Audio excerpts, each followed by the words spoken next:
रहिएगा। तो देखिएगा दोस्तों, पहला क्वेश्चन है, मोस्ट इंपोर्टेंट क्वेश्चन है और हमेशा दोस्तों ये प्रश्न परीक्षा में पूछा जाता है।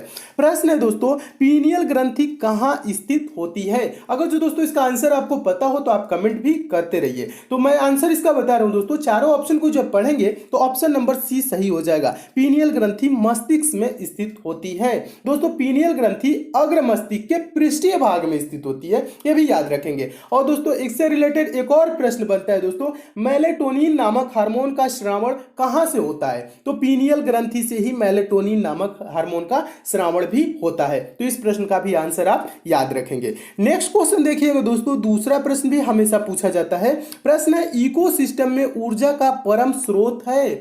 इकोसिस्टम में ऊर्जा का परम स्रोत क्या है? अगर इसका आंसर आपको पता हो तो कमेंट कीजिए। और मैं बताने जा रहा हूं दोस्तों, इसका आंसर क्या होगा? ऑप्शन नंबर ए सही हो जाएगा। इकोसिस्टम में ऊर्जा का परम स्रोत सूर्य होता है। ठीक है, तो इसे भी याद रखेंगे। नेक्स्ट क्वेश्चन देखिएगा, अगला क्वेश्चन मोस्ट इंपोर्टेंट है और हमेशा दोस्तों ये प्रश्न पूछा जाता है, हजारों बार दोस्तों ये परीक्षाओं में रिपीट कर चुका होगा प्रश्न, इसलिए आप इसे जरूर याद रखेंगे। प्रश्न है, गन्ने में लाल गलन यानी कि रेड रॉट रोग किसके कारण होता है? गन्ने में रेड रॉट रोग किसके कारण होता है? तो दोस्तों चारों ऑप्शन को पढ़ेंगे तो ऑप्शन नंबर इसका ए सही हो जाएगा। कोलिटोटाइकम फल्केटम के कारण होता है गन्ने में क्या दोस्तों? रेड रॉट रोग। तो ऑप्शन नंबर कौन सा सही हो जाएगा दोस्तों? ए सही हो जाएगा। और ये क्या है दोस्तों? एक कवक जनित रोग है। क्या है दोस्तों? ये एक कवक जनित रोग है, इसे भी याद रखेंगे। नेक्स्ट क्वेश्चन देखिएगा दोस्तों, अगला क्वेश्चन इंपॉर्टेंट क्वेश्चन है, आंसर पता हो तो कमेंट भी कीजिए। देखिए चौथा प्रश्न है दोस्तों, हरित ग्रंथियां किसमें पाई जाती है? हरित ग्रंथियां किसमें पाई जाती है? चारों ऑप्शन को पढ़ेंगे दोस्तों तो इसका आंसर हो जाएगा ऑप्शन नंबर ए, झींगा में। झींगा को इंग्लिश में दोस्तों क्या बोला जाता है? प्रॉन बोला जाता है, PRAWN, प्रॉन बोला जाता है झींगा। तो हरित ग्रंथियां किसमें पाई जाती है? तो झींगा में पाई जाती है। हरित ग्रंथियां दोस्तों झींगा में पाई जाने वाली एक प्रकार की उत्सर्जी अंग है। ठीक है, क्या है दोस्तों? हरित ग्रंथियां झींगा में पाई जाने वाली एक प्रकार की उत्सर्जी अंग है, इसे भी याद रखेंगे। नेक्स्ट क्वेश्चन देखिएगा दोस्तों, अगला क्वेश्चन भी इंपॉर्टेंट है, हमेशा पूछा जाने वाला प्रश्न है। प्रश्न है, पित्त ज्वर का संचरण किसके द्वारा होता है? पित्त ज्वर मतलब क्या? Yellow fever. येलो फीवर क्या होता है दोस्तों? येलो फीवर एक संक्रामक रोग है और किसके कारण होता है दोस्तों? तो इसका आंसर हो जाएगा एडीज इजिप्टी मच्छर के कारण। किसके कारण? एडीज इजिप्टी मच्छर, यानी ऑप्शन नंबर कौन सा सही हो जाएगा? इसका बी सही हो जाएगा। तो इसे भी दोस्तों क्या रखेंगे? याद रखेंगे, हमेशा पूछा जाता है। नेक्स्ट क्वेश्चन देखिएगा, अगला दोस्तों क्वेश्चन है छठा प्रश्न। छठा प्रश्न का आंसर आप जरूर कमेंट कीजिएगा, हमेशा पूछा जाता है। प्रश्न है, आर्यभट्ट उपग्रह का प्रक्षेपण कब किया गया? तो इसका दोस्तों आंसर हो जाएगा ऑप्शन नंबर कौन सा सही हो जाएगा? ऑप्शन नंबर ए सही हो जाएगा। 19 अप्रैल 1975 को आर्यभट्ट उपग्रह का प्रक्षेपण 19 अप्रैल 1975 को किया गया। नेक्स्ट क्वेश्चन देखिए, सातवां प्रश्न। सातवां प्रश्न तो इंपॉर्टेंट है ही, बहुत बार पूछा जा चुका है। आउटपुट डिवाइस क्या होता है? इनपुट डिवाइस क्या होता है? इनपुट आउटपुट हमेशा प्रश्न, एक तो कंप्यूटर का प्रश्न रहता ही रहता है, आप कोई एग्जाम देंगे। देखिए प्रश्न है, निम्नलिखित में से कौन सा इनपुट डिवाइस है? निम्नलिखित में से कौन सा इनपुट डिवाइस है?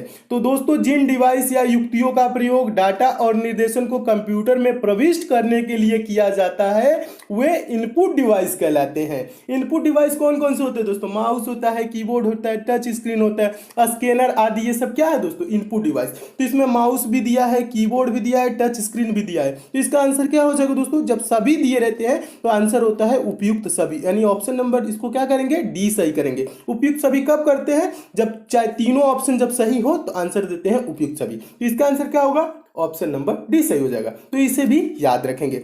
अगला क्वेश्चन देखिएगा दोस्तों, अगला प्रश्न तो बहुत ही इंपॉर्टेंट है, ये भी हमेशा दोस्तों प्रश्न पूछा जाता है। और ये प्रश्न दोस्तों आपको बता दूं, ये प्रश्न मोस्ट इंपॉर्टेंट है क्योंकि ये बार बार परीक्षाओं में पूछा जाता है। पीतल किसका मिश्रण होता है? प्रश्न है, पीतल किसका मिश्रण होता है? तो दोस्तों पीतल एक मिश्र धातु है जिसका मुख्य घटक क्या होता है? तांबा और जिंक है। तांबा और जिंक, तो कौन सा ऑप्शन सही हो जाएगा? ऑप्शन नंबर ए सही हो जाएगा। तांबा और जिंक होता है। ठीक है, तो इसका आंसर कौन सा हो जाएगा? तांबा और जिंक। पीतल किसका मिश्रण होता है? तांबा और जिंक का, और तो ऑप्शन नंबर ए सही हो जाएगा। तो इसे भी दोस्तों आप जरूर याद रखेंगे। नेक्स्ट क्वेश्चन देखिएगा, नौवां प्रश्न तो काफी इंपॉर्टेंट है, हमेशा ये भी प्रश्न पूछा जाता है। विश्व जनसंख्या दिवस कब मनाया जाता है? बार बार पूछा जाने वाला प्रश्न है।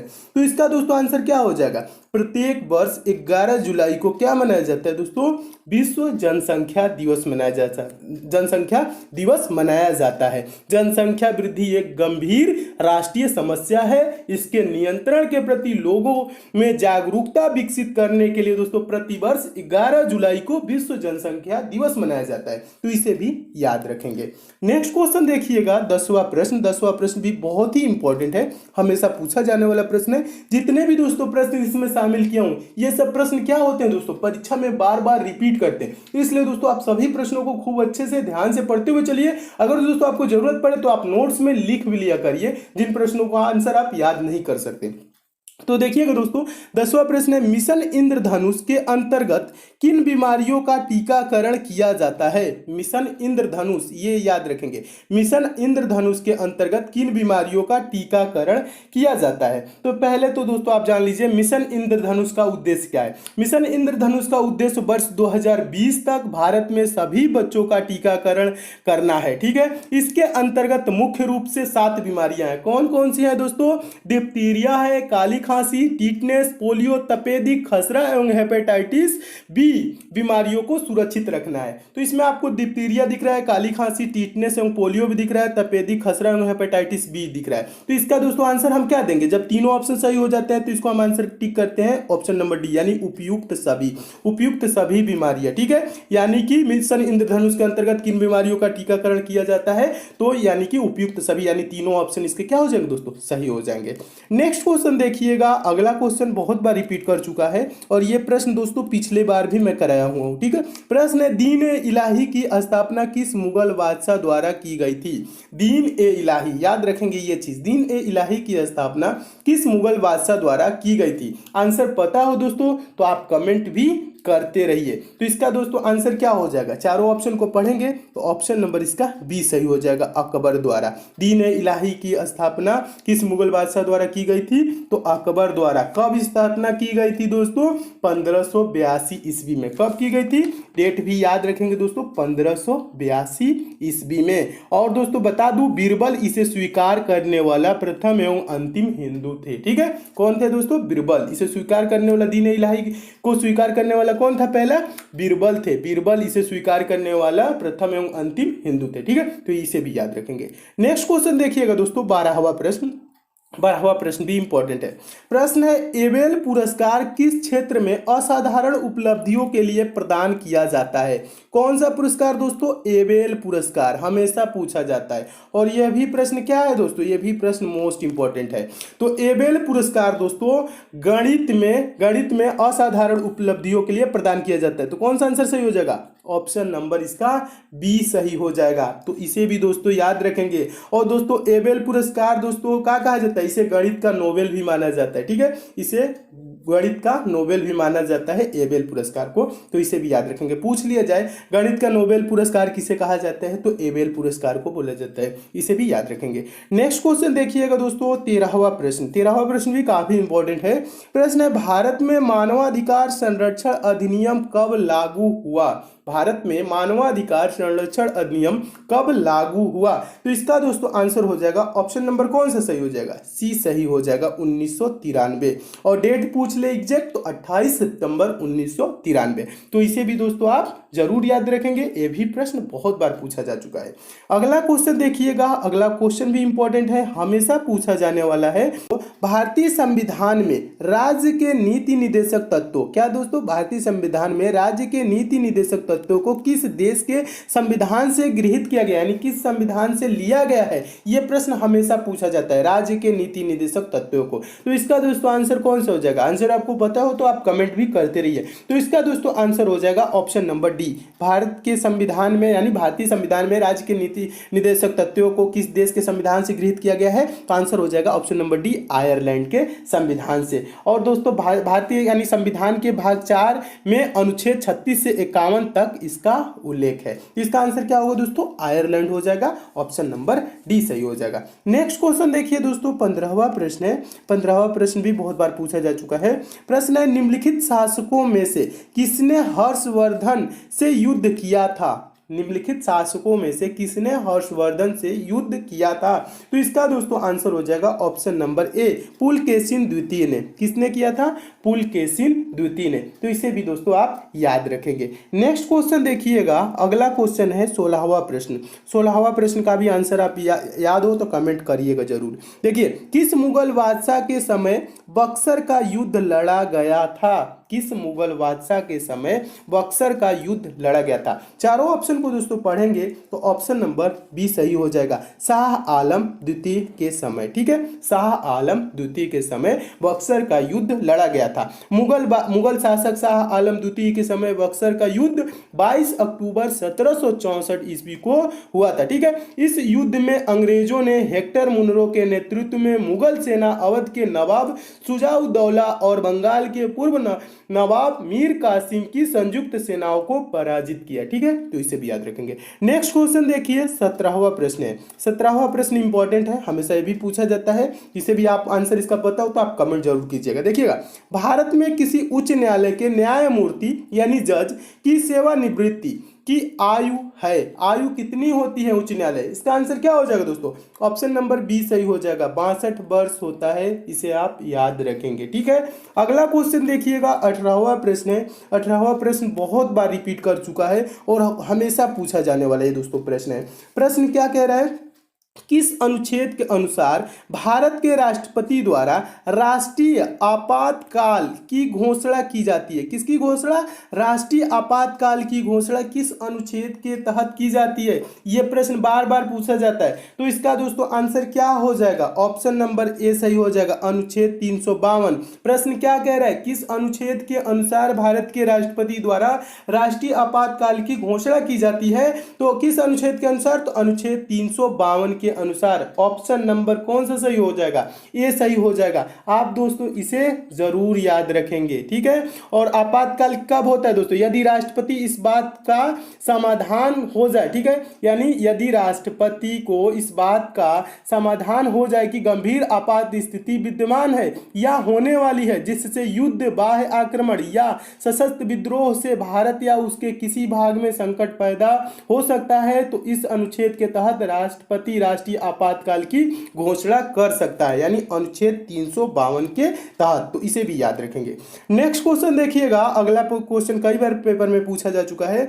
ज्वार का सर्वाधिक उत्पादक राज्य कौन है? ज्वार का, ठीक है, ज्वार समझते हैं ना, ज्वार का सर्वाधिक उत्पादक राज्य कौन सा है? तो इसका दोस्तों आंसर हो जाएगा ऑप्शन नंबर ए, महाराष्ट्र। तो इसे भी याद रखेंगे। नेक्स्ट क्वेश्चन देखिएगा, 20वां प्रश्न है। 20वां प्रश्न तो मोस्ट इंपोर्टेंट, हमेशा पूछा जाने वाला प्रश्न है। ये इसका आंसर आपको पता भी होगा क्योंकि ये मैं प्रश्न बहुत बार करा चुका हूं। प्रश्न है, किसको सीमांत गांधी के उपनाम से जाना जाता है? किसके उपनाम से? सीमांत गांधी। तो आंसर कौन सा हो जाएगा? ऑप्शन नंबर इसका सी सही हो जाएगा, खान अब्दुल गफ्फार खां को। खान अब्दुल गफ्फार खां को सीमांत गांधी के उपनाम से भी जाना जाता है। और दोस्तों बादशाह खान के नाम से भी जाना जाता है, तो इसे भी याद रखेंगे। पूछा जाता है बादशाह खां के उपनाम से किसे जाना जाता है, तो खान अब्दुल गफ्फार खां को भी। ठीक है, तो इसे भी याद रखेंगे। नेक्स्ट क्वेश्चन देखिएगा, 21वां प्रश्न भी काफी इंपॉर्टेंट है। अंतर्राष्ट्रीय नागरिक उड्डयन संगठन ICAO का मुख्यालय कहाँ स्थित है? तो इसका दोस्तों आंसर हो जाएगा ऑप्शन नंबर इसका सी, मॉन्ट्रियल यानी कि कनाडा। ठीक है, कहाँ इसका मुख्यालय है दोस्तों? उड्डयन संगठन यानी अंतर्राष्ट्रीय नागरिक उड्डयन संगठन ICAO का मुख्यालय कहाँ स्थित है? मॉन्ट्रियल, कनाडा में। ठीक है, तो इसे भी, और इसकी स्थापना दोस्तों कब हुई थी इस संस्था की? 1944। इसे भी याद रखेंगे। नेक्स्ट क्वेश्चन देखिएगा, अगला क्वेश्चन कई बार पेपर में पूछा जा चुका है। बीज के अंकुरण के लिए निम्न में से क्या आवश्यक नहीं है? आवश्यक क्या नहीं है बोल रहा है। ठीक है, इसका आंसर आपको बताना है। तो इसका दोस्तों क्या दे रहा है? आर्द्रता की जरूरत पड़ती है, तापमान की पड़ती है, ऑक्सीजन की पड़ती है, लेकिन प्रकाश की जरूरत नहीं होती है अंकुरण के लिए। सिर्फ क्या पूछ रहे हैं दोस्तों? बीज के अंकुरण के लिए निम्न में से क्या आवश्यक नहीं है? तो इसका आंसर दोस्तों क्या हो जाएगा? ऑप्शन नंबर इसका सी सही हो जाएगा, प्रकाश की जरूरत नहीं होती है। आर्द्रता, उचित तापमान भी होना चाहिए, ऑक्सीजन भी होना चाहिए, लेकिन प्रकाश की जरूरत नहीं होती है। नेक्स्ट क्वेश्चन देखिएगा। अगला क्वेश्चन है 23वां प्रश्न, 23 नंबर, मोस्ट इंपोर्टेंट। हरित गृह प्रभाव के लिए मुख्य रूप से उत्तरदायी गैस है, कौन सी है? Oxygen, nitrogen, argon, carbon dioxide. Answer पता हो तो आप जरूर कमेंट कीजिएगा, क्योंकि ये प्रश्न हमेशा पूछा जाता है और ये दोस्तों प्रश्न क्या है? ये प्रश्न मोस्ट इंपोर्टेंट है, बार बार पूछा जाने वाला प्रश्न। हरित गृह प्रभाव के लिए मुख्य रूप से उत्तरदायी गैस है, तो इसका दोस्तों आंसर हो जाएगा option number D, carbon dioxide. दोस्तों हरित गृह प्रभाव के लिए मुख्य रूप से उत्तरदायी गैस है, तो इसे आप जरूर याद रखेंगे। नेक्स्ट क्वेश्चन देखिएगा दोस्तों 24वां प्रश्न हमेशा पूछा जाता है। प्रश्न है दोस्तों, निम्नलिखित में से किस देश की सीमा भारत से सर्वाधिक मिलती है? कौन कौन सा देश दिया है? चीन है, पाकिस्तान है, नेपाल है, म्यांमार है। तो इसका आंसर आपको पता हो तो आप कमेंट जरूर करिए, ठीक है। इसका आंसर दोस्तों क्या हो जाएगा? ऑप्शन के अकॉर्डिंग बताना है। प्रश्न क्या कह रहे हैं? प्रश्न एक बार और पढ़िएगा। प्रश्न कह रहे हैं निम्नलिखित में से किस देश की सीमा भारत से सर्वाधिक मिलती है, ठीक है। तो इसका आंसर दोस्तों क्या होगा? अगर जो ये सब ऑप्शन नहीं दिया होता तब क्या होता दोस्तों? आपको बता दूं ऑप्शन के अनुसार दोस्तों बांग्लादेश की क्या होती है? बांग्लादेश की सीमा भारत से सर्वाधिक मिलती है, लेकिन बांग्लादेश दिया नहीं है। बांग्लादेश के बाद कौन सा है दोस्तों? बांग्लादेश के बाद है चीन। ऑप्शन नंबर इसका ए सही हो जाएगा, ठीक है। लेकिन सर्वाधिक मिलती किसकी है? तो बांग्लादेश की मिलती है, लेकिन ऑप्शन में बांग्लादेश है नहीं, तब क्या है आंसर टिक करेंगे दोस्तों? तब आंसर टिक करेंगे चीन, ठीक है। बांग्लादेश के बाद चीन की सीमा सर्वाधिक भारत से मिलती है, लेकिन ऐसे सर्वाधिक बांग्लादेश की, ठीक है। तो इसे भी याद रखेंगे। नेक्स्ट क्वेश्चन देखिएगा दोस्तों, 25वां प्रश्न भी हमेशा पूछा जाता है। दोस्तों आपको बता दूं, अगर दोस्तों इन सब प्रश्नों की आपको पीडीएफ चाहिए, सारे वीडियो की लिंक एक जगह चाहिए, तो टेलीग्राम को भी आप जरूर ज्वाइन कर लीजिएगा। टेलीग्राम का लिंक भी नीचे डिस्क्रिप्शन बॉक्स में है, और दोस्तों टेलीग्राम को आप ज्वाइन कर लेंगे तो वहां पे दोस्तों मैं समय समय पे पीडीएफ भी प्रोवाइड कराता रहता हूं, सारे वीडियो की लिंक भी आपको मिल जाएगी, जिसका लिंक दोस्तों नीचे डिस्क्रिप्शन बॉक्स में है। देखिएगा 25वां प्रश्न हमेशा पूछा जाने वाला प्रश्न है। एक्वारेजिया, एक्वारेजिया मतलब क्या होता है दोस्तों? अम्लराज जिसे बोला जाता है, उसे ही बोला जाता है एक्वारेजिया। हम एक्वारेजिया को ही अम्लराज कहते हैं, ठीक है। एक्वारेजिया में HNO3 तथा HCl किस अनुपात में होता है? HNO3 यानी कि नाइट्रिक अम्ल और HCl मतलब हाइड्रोक्लोरिक अम्ल किस अनुपात में होते हैं, यह प्रश्न पूछा गया है। तो इसका दोस्तों आंसर हो जाएगा ऑप्शन नंबर ए सही हो जाएगा, 1:3 के रेशियो में। यानी कि एक्वारेजिया में HNO3 और HCl का अनुपात क्या होता है? 1:3 होता है। तो दोस्तों ये रहे आपके 25 मोस्ट इंपोर्टेंट क्वेश्चन जो हमेशा आपके परीक्षाओं में पूछे जाते हैं। दोस्तों आपको अगर ये सब प्रश्न अच्छे लगे हैं तो इस वीडियो को लाइक दोस्तों जरूर कीजिएगा, शेयर भी दोस्तों कर दीजिएगा अपने दोस्तों के पास। फेसबुक, व्हाट्सएप, टेलीग्राम जितने भी दोस्तों आपके पास स्टडी ग्रुप हो उस ग्रुप में शेयर जरूर कीजिएगा। और जो दोस्त इस चैनल पे नए हैं, जिनको दोस्तों हमारे वीडियोज की डेली नोटिफिकेशन नहीं मिलती है, नीचे दोस्तों रेड कलर का स्टेप सब्सक्राइब दोस्तों लिखा होगा, वहां पर आप क्लिक करके दोस्तों चैनल के साथ जुड़ जाइए, और बगल में दोस्तों बेल आइकन का सिंबल बनेगा, बेल आइकन पर भी दोस्तों प्रेस करके ऑन कर लीजिएगा, ताकि आपको डेली सारे वीडियोज की नोटिफिकेशन मिले। दोस्तों सब्सक्राइब और बेल आइकन पर प्रेस जरूर कीजिएगा। तो मिलते हैं दोस्तों अगले वीडियो में और भी इंपॉर्टेंट प्रश्नों के साथ। तब तक के लिए दोस्तों धन्यवाद। दोस्तों ये प्रश्न परीक्षा में पूछा जाता है। देखिए प्रश्न है दोस्तों, सौर मंडल का दूसरा सबसे बड़ा ग्रह कौन सा है? यहाँ पे दोस्तों प्रश्न देखिएगा ध्यान से, क्या कह रहा है? दूसरा सबसे बड़ा ग्रह कौन सा है? पहला पूछता तो आप तो बता देते दोस्तों, पहला कौन है? बृहस्पति है। सौर मंडल का सबसे बड़ा ग्रह बृहस्पति है। बृहस्पति के बाद किसका स्थान आता है? दूसरा सबसे बड़ा पूछ रहा है, तो इसका दोस्तों क्या आंसर हो जाएगा? ऑप्शन नंबर बी सही हो जाएगा, शनि। शनि दोस्तों सौर मंडल का दूसरा सबसे बड़ा ग्रह है, तो इसे भी दोस्तों याद रखेंगे। और सौर मंडल का पूछ ले सबसे छोटा ग्रह दोस्तों, तो सौर मंडल का सबसे छोटा ग्रह बुध है, जिसके पास कोई उपग्रह नहीं है, तो याद रखेंगे। नेक्स्ट क्वेश्चन देखिए, अगला क्वेश्चन है, दूसरा प्रश्न भी इंपॉर्टेंट है, हमेशा ये भी पूछा जाता है। प्रश्न है दोस्तों, वायुमंडल की पहली परत को क्या कहते हैं? वायुमंडल की पहली परत को क्या कहते हैं? तो आंसर हो जाएगा दोस्तों ऑप्शन नंबर ए, क्षोभ मंडल, ट्रोपोस्फेयर बोला जाता है दोस्तों वायुमंडल की पहली परत को। और यह भी प्रश्न दोस्तों इससे बनता है, मौसम संबंधी घटनाएं किस मंडल में होती है? तो याद रखेंगे दोस्तों, मौसम संबंधी घटनाएं जो होती है क्षोभ मंडल में ही होती है, तो इस प्रश्न का भी आंसर यही होगा, क्षोभ मंडल, तो इसे भी याद रखेंगे। अगला क्वेश्चन देखिए, तीसरा प्रश्न भी इंपॉर्टेंट है। प्रश्न है, कांडला बंदरगाह यानी कि कांडला पोर्ट कहां स्थित है? तो इसका आंसर हो जाएगा ऑप्शन नंबर ए सही हो जाएगा, गुजरात में। कहां स्थित है दोस्तों? गुजरात में है, याद रखेंगे। और दोस्तों बता दूं, कांडला जो बंदरगाह है एक ज्वारीय बंदरगाह है, यह मुक्त व्यापार क्षेत्र वाला बंदरगाह है। और देश का दोस्तों सबसे बड़ा बंदरगाह कहां है? मुंबई में है, ठीक है। देश का सबसे बड़ा बंदरगाह मुंबई है, इसे भी याद रखेंगे। नेक्स्ट क्वेश्चन देखिए, अगला क्वेश्चन है चौथा प्रश्न। चौथा प्रश्न भी काफी इंपॉर्टेंट है। प्रश्न है दोस्तों, सविनय अवज्ञा आंदोलन यानी सिविल डिसोबीडियंस मूवमेंट की शुरुआत के दौरान भारत का गवर्नर जनरल कौन था? तो इसका दोस्तों आंसर क्या हो जाएगा? ऑप्शन नंबर कौन सा सही हो जाएगा इसका? ऑप्शन नंबर सी सही हो जाएगा, लॉर्ड इरविन। ठीक है, सविनय अवज्ञा आंदोलन की शुरुआत के दौरान भारत का गवर्नर जनरल लॉर्ड इरविन था। और आपको बता दूं दोस्तों, सविनय अवज्ञा आंदोलन की शुरुआत 1930 ईस्वी में हुई थी। और बता दोस्तों, सविनय अवज्ञा आंदोलन की शुरुआत के दौरान भारत का गवर्नर जनरल लॉर्ड इरविन था। तो याद रखेंगे लॉर्ड इरविन। और आपको दोस्तों एक और क्वेश्चन देख लीजिए। 4 मार्च 1931 ईस्वी को गांधी इरविन समझौते पर हस्ताक्षर किया गया, साथ ही सविनय अवज्ञा आंदोलन को स्थगित किया गया। ठीक है, तो ये भी एक क्वेश्चन है, इसे भी याद रखेंगे। नेक्स्ट क्वेश्चन देखिएगा, अगला क्वेश्चन है आपका पांचवा प्रश्न। पांचवा प्रश्न भी काफी इंपॉर्टेंट है। प्रश्न है, पंडित मदन मोहन मालवीय जाने जाते थे पंजाब केसरी के रूप में, लोकमान्य के रूप में, गुरुदेव के रूप में, महामना के रूप में? तो इसका दोस्तों आंसर क्या हो जाएगा? ऑप्शन नंबर इसका डी सही हो जाएगा। पंडित मदन मोहन मालवीय महामना के रूप में भी जाने जाते थे, तो ये भी याद रखेंगे। और लोकमान्य तिलक दोस्तों बोल दे तो लोकमान्य तिलक कौन? बाल गंगाधर तिलक। और गुरुदेव दोस्तों, गुरुदेव के उपाधि किसको दी गई थी? रविंद्रनाथ टैगोर। ठीक है, तो याद रखेंगे। और बचा क्या दोस्तों? पंजाब केसरी। पंजाब केसरी लाला लाजपत राय। ठीक है, लाला लाजपत राय को पंजाब केसरी के रूप में भी जाना जाता है। तो महामना की कौन है दोस्तों? पंडित मदन मोहन मालवीय। ठीक है, तो सभी प्रश्नों का आंसर याद रखेंगे। नेक्स्ट क्वेश्चन देखिए, छठा प्रश्न है। छठा प्रश्न भी काफी इंपॉर्टेंट है और हमेशा दोस्तों ये प्रश्न परीक्षा में पूछा जाता है। प्रश्न है, निम्न शासकों में से किसने अपनी राजधानी को दिल्ली से बदलकर दौलताबाद किया था? दिल्ली से बदलकर दौलताबाद किया गया था, हमेशा दोस्तों पूछा गया जाता है प्रश्न। तो आपको बता दोस्तों, मोहम्मद बिन तुगलक ने, ठीक है, 1326 से 27 ईस्वी में अपनी राजधानी को दिल्ली से बदलकर दौलताबाद यानी देवगिरी किया था। ठीक है, तो किसने किया था? मोहम्मद बिन तुगलक ने। ऑप्शन नंबर कौन सा सही हो जाएगा? इसका ए सही हो जाएगा। ठीक है, तो इसे भी याद रखेंगे। नेक्स्ट क्वेश्चन देखिए, सातवां प्रश्न है। सातवां प्रश्न भी काफी इंपॉर्टेंट है।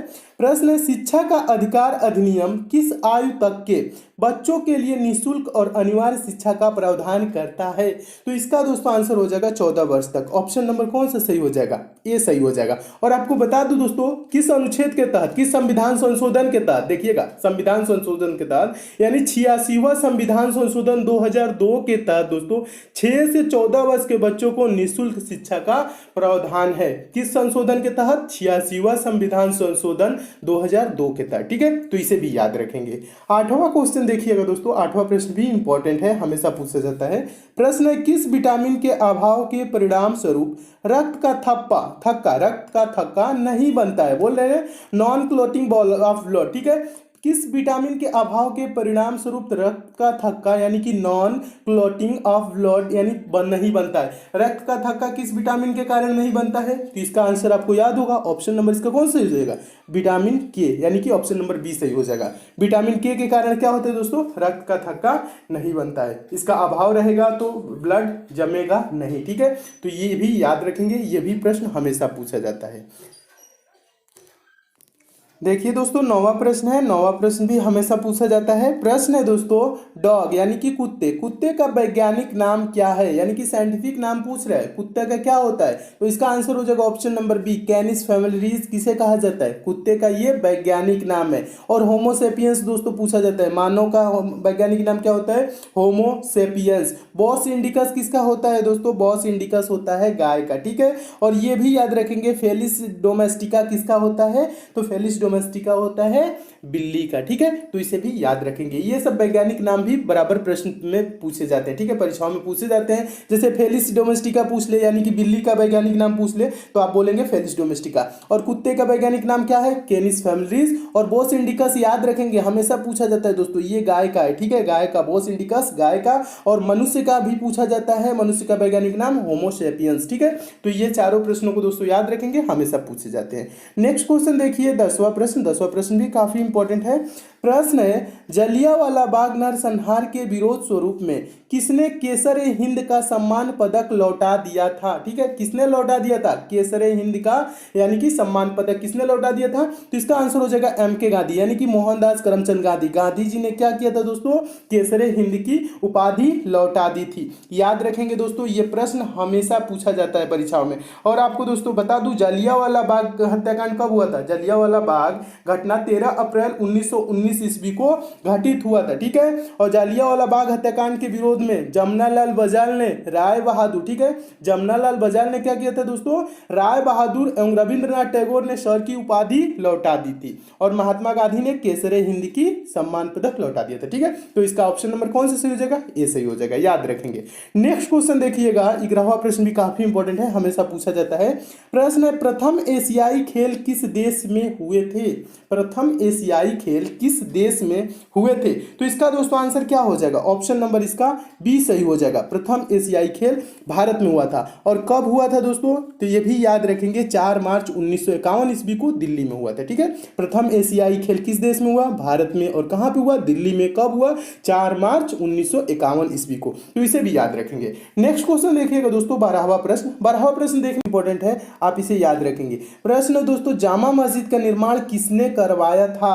तो इसका दोस्तों आंसर हो जाएगा ऑप्शन नंबर सी, शाहजहां ने दोस्तों जामा मस्जिद का निर्माण करवाया था। ठीक है, और बता दूं दोस्तों, इसके अतिरिक्त शाहजहां ने, ठीक है, आगरा का ताजमहल बनवाया, दिल्ली का लाल किला, दीवाने आम दीवाने खास, आगरा का मोती मस्जिद आदि। ठीक है, इस किसने निर्माण करवाया? शाहजहां ने। ठीक है, तो याद रखेंगे और ये प्रश्न पूछा जाता है। और जामा मस्जिद का निर्माण किसने करवाया प्रश्न आएगा, तो याद रखेंगे शाहजहां ने करवाया। ठीक है, और दिल्ली में दोस्तों लाल किला के अंतर्गत मोती मस्जिद का निर्माण किसने करवाया, यह भी पूछा जाता है। तो दोस्तों दिल्ली में लाल किला के अंतर्गत मोती मस्जिद का निर्माण औरंगजेब ने करवाया था, यह भी प्रश्न पूछा जाता है, तो याद रखेंगे इसे भी।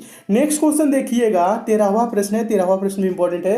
डर्मेटोलॉजी है, डर्मेटोलॉजी क्या है दोस्तों? त्वचा का अध्ययन डर्मेटोलॉजी के अंतर्गत किया जाता है। ठीक है, डर्मेटोलॉजी त्वचा के अध्ययन को क्या बोला जाता है? डर्मेटोलॉजी बोला जाता है। तो इसे भी याद रखेंगे, ऑप्शन नंबर इसका डी सही हो जाएगा। नेक्स्ट क्वेश्चन देखिएगा, 14वां प्रश्न। 14वां प्रश्न भी काफी इंपॉर्टेंट है। प्रश्न है, शरद विषुव, शरद विषुव यानी कि ऑटम इक्विनॉक्स कब होता है?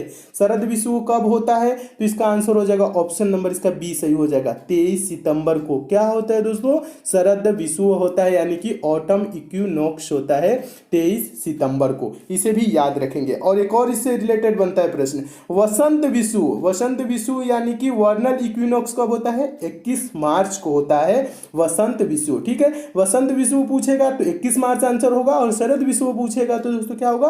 23 सितंबर होगा। और आपको बता दोस्तों, 23 सितंबर एवं 21 मार्च को संपूर्ण पृथ्वी पर दिन एवं रात बराबर होते हैं, ये भी याद रखेंगे। नेक्स्ट क्वेश्चन देखिएगा, 15वां प्रश्न भी काफी इंपॉर्टेंट है, हमेशा पूछा जाता है प्रश्न।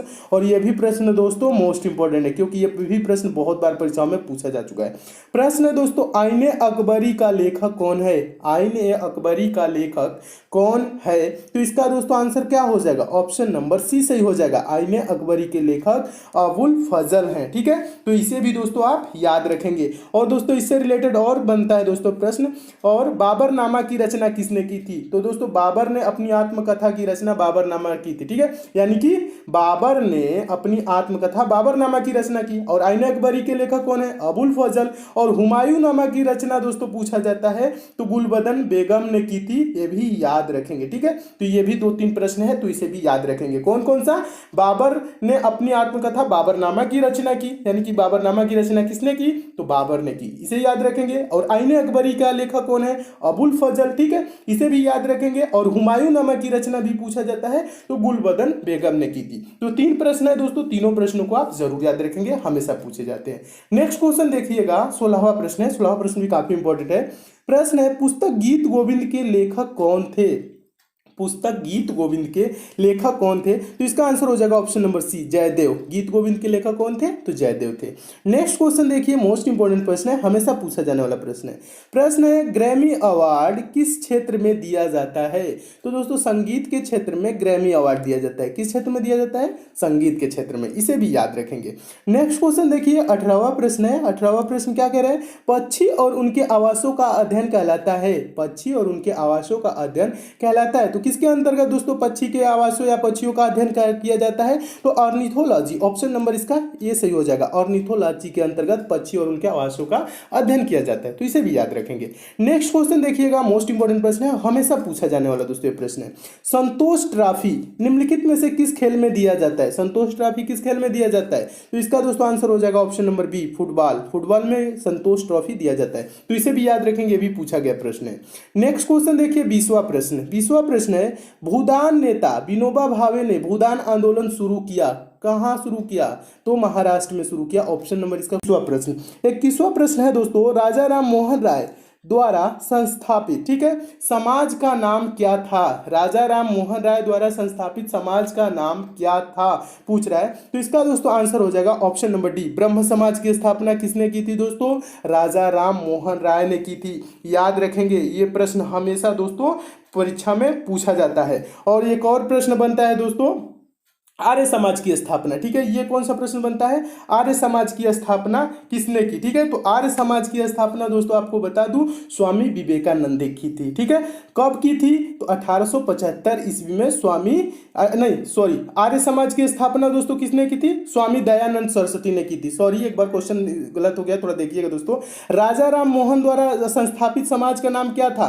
तो ब्रह्म समाज। ठीक है, ब्रह्म समाज की स्थापना कब की थी? 1828 ईस्वी में की थी। और प्रश्न एक और बनता है दोस्तों, आर्य समाज, ये भी पूछा जाता है। आर्य समाज की स्थापना 1875 ईस्वी में स्वामी दयानंद सरस्वती ने की थी। याद रखेंगे दोस्तों, आर्य समाज की स्थापना किसने की थी? स्वामी दयानंद सरस्वती ने 1875 ईस्वी में। ठीक है, तो दोनों प्रश्नों का आंसर दोस्तों याद रखेंगे, दोनों प्रश्न हमेशा पूछे जाते हैं। नेक्स्ट क्वेश्चन देखिएगा, 22वां प्रश्न है। 22वां प्रश्न भी काफी इंपॉर्टेंट है। बाबर ने इब्राहिम लोदी को किसकी लड़ाई में हराया था? तो आंसर हो जाएगा ऑप्शन नंबर ए, पानीपत की दोस्तों पहली लड़ाई में बाबर ने इब्राहिम लोदी को हराया था। पानीपत की पहली लड़ाई कब हुई थी, यह भी पूछा जाता है दोस्तों, तो आंसर याद रखेंगे 1526 में पानीपत की पहली लड़ाई हुई थी। ठीक है, तो इसे भी याद रखेंगे। नेक्स्ट क्वेश्चन देखिए, 23वां प्रश्न है। 23वां प्रश्न भी काफी इंपॉर्टेंट है। विदेशी मुद्रा के बहिर्गमन और आगमन के बीच अंतर को कहते हैं, क्या कहा जाता है? तो आंसर हो जाएगा ऑप्शन नंबर डी, भुगतान संतुलन कहा जाता है। विदेशी मुद्रा के बहिर्गमन और आगमन के बीच अंतर को भुगतान संतुलन कहा जाता है। इसे भी याद रखेंगे, ये भी पूछा गया प्रश्न है। 24वां प्रश्न मोस्ट इंपॉर्टेंट है और हमेशा दोस्तों ये प्रश्न पूछा जाता है, ये प्रश्न मोस्ट इंपॉर्टेंट है, इसलिए दोस्तों आप इस प्रश्न का आंसर याद रखेंगे। अंतर्राष्ट्रीय महिला दिवस मनाया जाता है, तो अंतर्राष्ट्रीय महिला दिवस दोस्तों प्रत्येक वर्ष 8 मार्च को मनाया जाता है। तो कौन सा आंसर सही हो जाएगा? ऑप्शन नंबर ए सही हो जाएगा। इसे भी दोस्तों आप याद रखेंगे, क्योंकि ये प्रश्न हमेशा परीक्षाओं में पूछा जाता है। नेक्स्ट क्वेश्चन देखिएगा, और आपको बता दोस्तों 30 जनवरी को क्या मनाया जाता है? तो कुष्ठ निवारण दिवस एवं शहीद दिवस 30 जनवरी को मनाया जाता है। और 14 अप्रैल को क्या मनाया जाता है? ठीक है, यह भी प्रश्न पूछा जाता है। 14 अप्रैल तो अंबेडकर जयंती मनाया जाता है। और 14 अगस्त को क्या मनाया जाता है? पाकिस्तान का स्वतंत्रता दिवस। ठीक है, तो इसे याद नहीं रखेंगे, लेकिन ये याद रखेंगे दोस्तों 30 जनवरी को क्या मनाया जाता है? शहीद दिवस और कुष्ठ निवारण दिवस। और 14 अप्रैल को क्या मनाया जाता है दोस्तों? तो अंबेडकर जयंती मनाया जाता है। ठीक है, तो ये तीनों प्रश्नों को याद रखेंगे। नेक्स्ट क्वेश्चन देखिएगा, 25वां प्रश्न। 25वां प्रश्न भी इंपॉर्टेंट है, ये भी पूछा गया प्रश्न है और बार बार पूछा जाने वाला प्रश्न है, इसलिए याद रखेंगे। और 25वां प्रश्न देखने से पहले दोस्तों बता दूं दोस्तों, अगर आपको इन सब प्रश्नों की पीडीएफ चाहिए, सारे वीडियो की लिंक एक जगह चाहिए, तो टेलीग्राम को दोस्तों आप जरूर ज्वाइन कर लीजिएगा। टेलीग्राम का लिंक दोस्तों मैं नीचे डिस्क्रिप्शन बॉक्स में दे दिया हूं, जहां पे दोस्तों मैं समय समय पे पीडीएफ भी प्रोवाइड कराता रहता हूं और आपको डेली सारे वीडियोस की नोटिफिकेशन भी वहां से मिलती रहेगी। तो इसलिए दोस्तों टेलीग्राम को आप जरूर ज्वाइन कर लीजिएगा। ठीक है, तो देखिए 25वां प्रश्न क्या कह रहे हैं? भारतीय संविधान की प्रस्तावना में धर्मनिरपेक्षता शब्द जोड़ा गया। धर्मनिरपेक्षता शब्द यानी धर्मनिरपेक्ष, समाजवाद, अखंडता, ये 3 शब्द जोड़े गए। कब जोड़े गए दोस्तों? 42वें संविधान संशोधन 1976 के द्वारा। ठीक है, तो कौन सा आंसर सही हो जाएगा? ऑप्शन नंबर बी सही हो जाएगा। तो इसे भी दोस्तों याद रखेंगे, ये भी प्रश्न बहुत बार परीक्षाओं में पूछा जा चुका है। तो दोस्तों ये रहे आपके 25 मोस्ट इंपोर्टेंट क्वेश्चन जो बार बार परीक्षाओं में पूछे जाते हैं। दोस्तों इसमें और भी क्वेश्चन है, उसको मैं नेक्स्ट पार्ट में करा दूंगा। और आपको बताओ दोस्तों, ये सब प्रश्न आपको अच्छे लगे हैं तो वीडियो को लाइक जरूर कीजिएगा दोस्तों, शेयर भी कर दीजिएगा। फेसबुक, व्हाट्सएप, टेलीग्राम, जितने भी दोस्तों आपके पास स्टडी ग्रुप हो उस ग्रुप में शेयर जरूर कीजिएगा। और जो दोस्त इस चैनल पे नए हैं, जिनको दोस्तों हमारे वीडियोज की डेली नोटिफिकेशन नहीं मिलती है, तो नीचे दोस्तों रेड कलर का सब्सक्राइब लिखा होगा दोस्तों, आप वहां पर क्लिक करके दोस्तों चैनल के साथ जुड़ जाइए। और बगल में दोस्तों नोटिफिकेशन बेल आइकन सिंबल बनेगा, उसे भी दोस्तों प्रेस करके ऑन कर लीजिएगा, ताकि आपको डेली सारे वीडियोज की नोटिफिकेशन मिले। नोटिफिकेशन कब मिलेगी दोस्तों? जब चैनल को सब्सक्राइब कर लेंगे, नोटिफिकेशन बेल को ऑन कर लेंगे। तो दोस्तों सब्सक्राइब और बेल आइकन पे प्रेस जरूर कीजिएगा। तो मिलते हैं दोस्तों अगले वीडियो में और भी इंपॉर्टेंट प्रश्नों के साथ। तब तक के लिए दोस्तों धन्यवाद।